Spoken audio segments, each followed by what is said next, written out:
10 Most Scandalous and Shocking Facts About Edmund Muskie. Edmund Muskie, a prominent figure in American politics, served as a U.S. Senator, Governor of Maine, and Secretary of State. While known for his professionalism and policy acumen, Muskie's career was not without controversy and intrigue. From surprising rumors to political upheavals, his life was filled with fascinating episodes. Here are the 10 most scandalous and shocking facts about Edmund Muskie, revealing lesser-known sides of this significant politician. Fact number 1. A humble childhood with a fiery father. Edmund Sixtus Muskie was born on March 28, 1914, in Rumford, Maine, to Stephen Marszewski, a Polish immigrant who later changed the family name to Muskie, and Josephine Zarnecki. His father worked as a tailor, running a small business that barely sustained the family. Muskie grew up in a strict household, shaped by his father's demanding nature. Stephen Muskie's fiery temper and insistence on perfection profoundly influenced Edmund's upbringing. Edmund often described his father as a tough but deeply principled man, whose resilience as an immigrant inspired his own drive. Muskie's identity was closely tied to his Polish roots, a sense of pride that carried through his life. His marriage to Jane Grey in 1948 produced 5 children: Stephen, Ellen, Melinda, Martha, and Edmund Jr. Though their family life appeared stable, Muskie's relentless political career brought strains behind closed doors. His 1972 presidential bid, coupled with the mounting pressures of public life, reportedly impacted family dynamics, with his children later reflecting on the toll it took on their father. Number 2. The infamous Canuck letter incident. The Canuck letter remains one of the most infamous dirty tricks in U.S. political history. In February 1972, during Muskie's campaign for the Democratic presidential nomination, a letter appeared in the press claiming that Muskie had made derogatory comments about French-Canadian voters in New Hampshire. The letter, which referred to them as Canucks, caused outrage in a state with a significant French-Canadian population. Muskie quickly denied authorship, but the damage was done. His campaign faltered as media outlets picked up on the story. The emotional press conference that followed, during which Muskie appeared to cry while defending his wife, marked a turning point. Later investigations linked the letter to Nixon's campaign, part of a broader dirty trick strategy used against Democratic candidates. Muskie's teary appearance in the snowstorm became emblematic of his downfall, and though he claimed the snow was melting on his face, the public perception of his emotional fragility lingered. Number 3. Tears on the campaign trail. Was it a breakdown? In February 1972, Muskie gave an impassioned speech in Manchester, New Hampshire, defending his wife, Jane, from personal attacks published in the Manchester Union Leader. The paper had accused Jane of inappropriate behavior and heavy drinking, prompting Muskie to respond. Standing in a snowstorm, Muskie's voice cracked as he condemned the personal smears, but it was the sight of tears that grabbed headlines. Muskie later insisted the tears were from melted snowflakes, but the damage was done. The media seized on the idea of Muskie having an emotional breakdown, with many pundits labeling him as too sensitive for the presidency. His once strong image of leadership was severely undermined, contributing to his poor performance in the New Hampshire primary and ultimately derailing his candidacy. Muskie's emotional moment became one of the most memorable political gaffes in American electoral history. Number 4. The shadow of Watergate and Nixon's sabotage. Muskie's failed 1972 campaign is now often viewed through the lens of the Watergate scandal. After Nixon's resignation in 1974, details of the president's campaign sabotage efforts, including the Canuck letter incident, surfaced. It was revealed that operatives connected to the Nixon administration had orchestrated several dirty tricks aimed at sabotaging Democratic contenders, including Muskie. Among them was Donald Segretti, a political operative known for his involvement in disseminating false information to derail opponents. Though Muskie never directly accused Nixon of sabotaging his campaign, the Watergate revelations made it clear that Muskie had been a target. The smear campaign and psychological warfare contributed significantly to Muskie's defeat, tainting what had once been a promising bid for the presidency.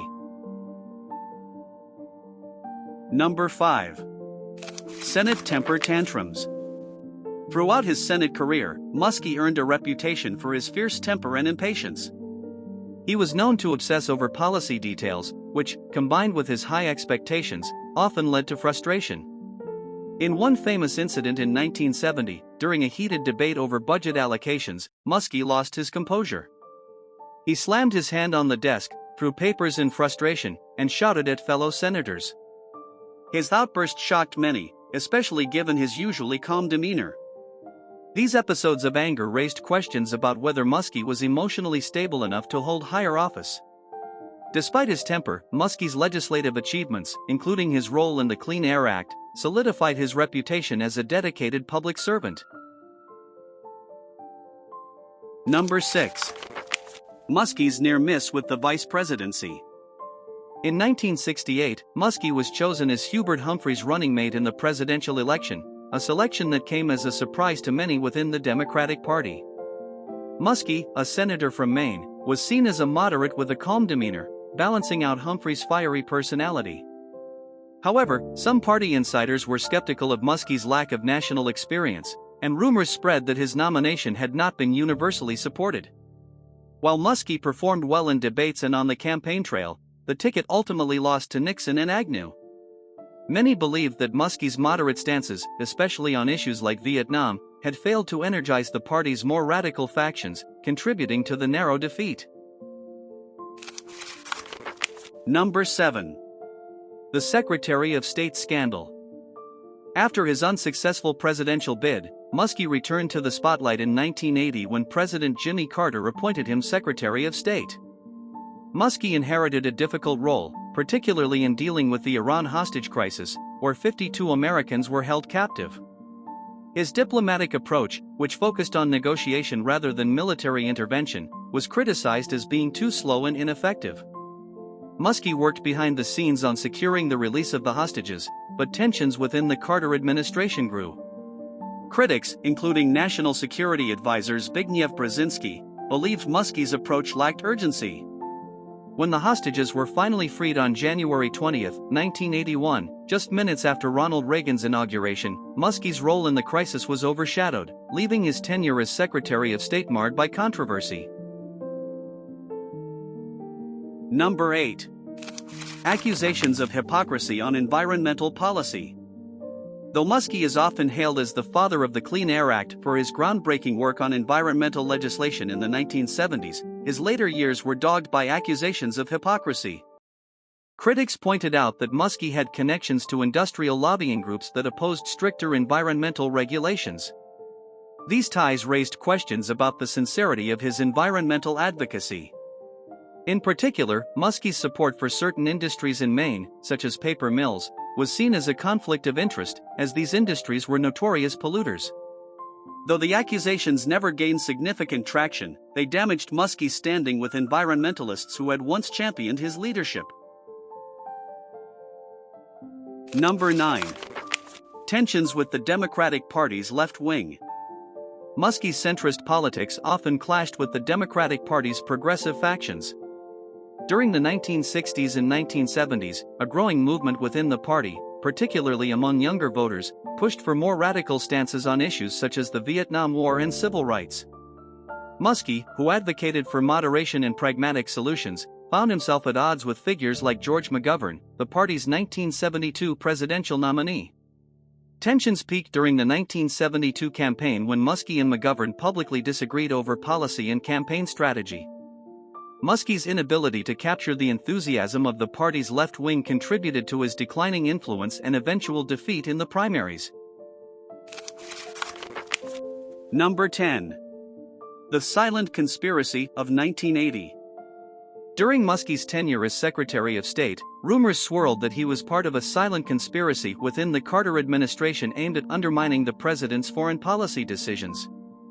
Muskie, along with figures like Zbigniew Brzezinski, reportedly disagreed with Carter's approach to handling international crises, including the Iran hostage situation.